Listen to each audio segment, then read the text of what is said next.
Madhya Pradesh ki Gwalior hariba mafam asida Nungthil Pobobta Meeyam hupna sathok chasin taunariba Lambida mapuroibana magi ahum suba nupi adubu mamai amadi makokta nongmei maru manga kapsinduna lambi sorok lamjauda mihathina hatkibagi warini. Basics update na ngasisu anoba case ama pujarakli. Case asida yumban punsida khongdaduna nupi ahum amadi macha ani leraba nupa amaga yumban punsida khongdaraba matungda atopa nupa kayagasu mari leinaduna mahaki mapuroibabu hatpi nupi asiga luhongduna leraba matungda makhoi anigi poloi kari oiki haibadu wari asi loiba phawba taminaraga khangminasi. Nungsiba haibasi hogalakpa matamdadi thajanabana lipun oiduna asa kaya manglan kayani sagat kiba hingle punna hingminaba sire punna seminasi punsi leipun semduna punsigi awanuai kaya saruk yaminasi haiduna loinara kibani pukchel tingna amakpa amatta yauduna chatliba nungsi mari aduda thajadaba minamba mihok chawba asina nungsi mari adubu hugi masak lauduna nungshiba kanabu yaknabagam lauduna hatpa haiba asisu aruba ama natte. Listing ani kungahumdogi matam asida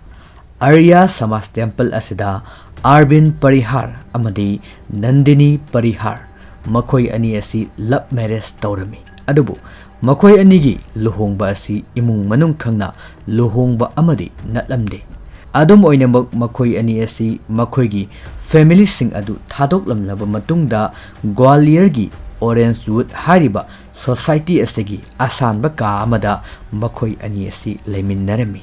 Arbin asi Congress party gi youth leader oibata natana contractor amasu oirami. Arbin amadi Nandini gi mari asisu haurakpa matamdadi yamna pharami amana amagi thamoi masak khangnaduna yamna nungsi chanana leiminarami adubu makhoi ani gi mari asi kuina chatkide. Kumja lising ani kunga marigi metha yorakpa sida Nandinina Arbin asi anirak luhongduna masa ani leireba misak amani haibase khangmangamki. Asumna Nandinina Arbin gi aronba lamchat asi khanglakpadagi matai manau ani gi marakta leinariba mari asisu yamna phibam soksillaklami. Sengna hairabada leinariba mari asi yeknaba amagumna leinaki. Masina maram oiraga Nandini mahaki mapam lamdam oiriba Jansida halaktuna leiki.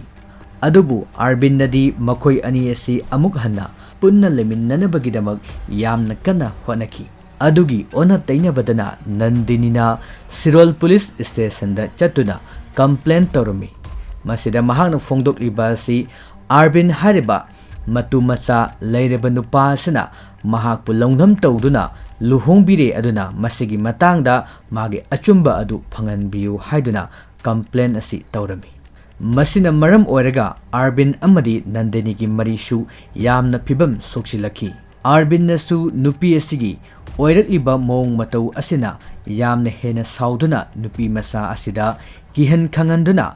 magi family asi awafamda tahangani haiduna kihan khanganbagi thabak chatharami. Amadi lising ani kunga marigi November gi tang taraga taret asida Nandinina mahaki mama amadi mahaki mapuroiba ahalgi machanupa asiga makhoi ahum punna marketing chalubagi halakpagi lambi Sirol Police Station gi maya yorakpa matamda Arbin amadi mahaki marup pujana makhoina thoriba car aduna Nandini tamna thomnanaba kanna thawjilaki.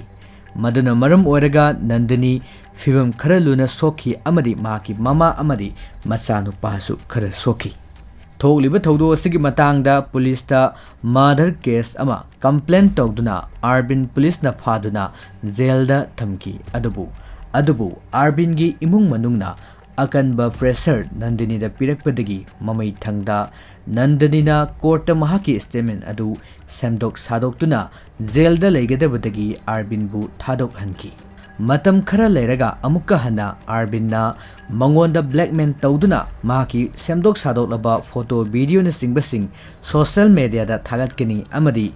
mahaka punna leiminaba asida yadaba taragadi mahakpu soidana hatkani haiduna nupi asida aki akhang pirami. Masina maram oiraga Nandini su akiba pokladuna police station da yamna toina thoktuna mangonda blackmail tawriba asigi matangda complaint tawrami adubu maki complaint asi kanamatana tabikide masigi matung tarakpada chaliba sahi lisingani kunga manga asigi September gi tang mapan laibak pokpa numit asida University Police Station da laktuna mahaki pendaba mangonda thengnariba khurimak press meet ama tawduna phongdoklami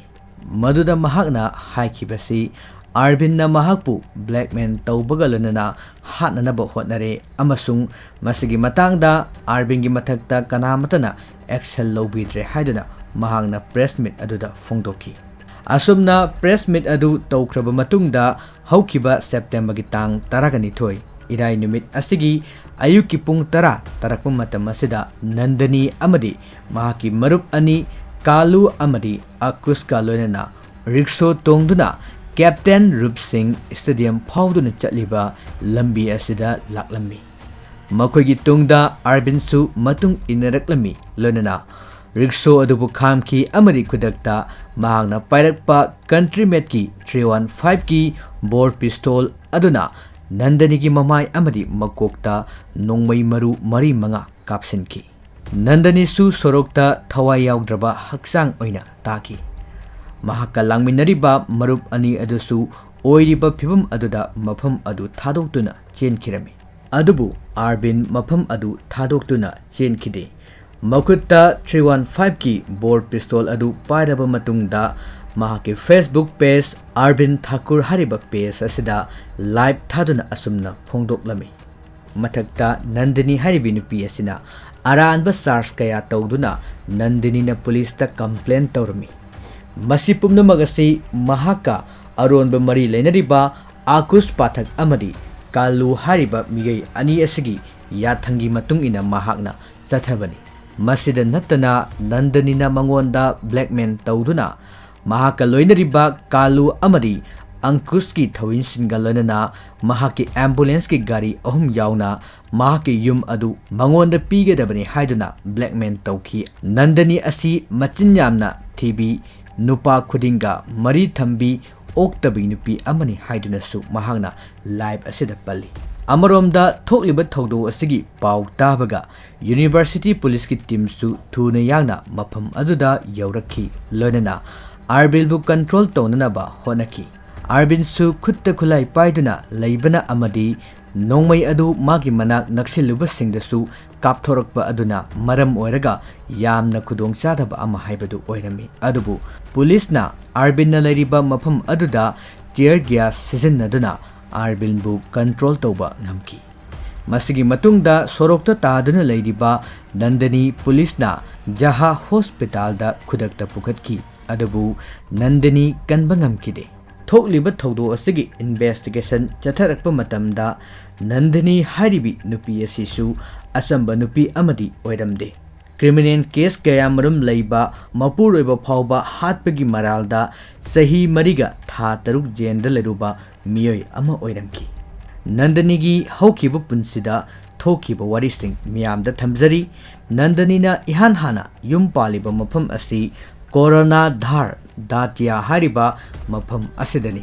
mafam asidagi Gotiram Kewat kalonana listing ani taramangada punsilepun semlami masigi matungda mahakna yamna angakpa mongda mahaki mapuroiba asigi marup ahumga aronba mari leinaraki makhoi sing adudi Sotu Kewat Nimles Sen amadi Firoz Khan ahum asini asumna hairiba nupa ahum asiga punna mahaka aronba mari amamamta oina leinaraki Nimles Sen hariba miyoi asina Nandani na sathariba thabag asi khanglakpadagi masidagi mahakna Nandani gi mathakta mahaksu blackmail tawduna yamlaba sanpham khara pinana bahaiduna hairami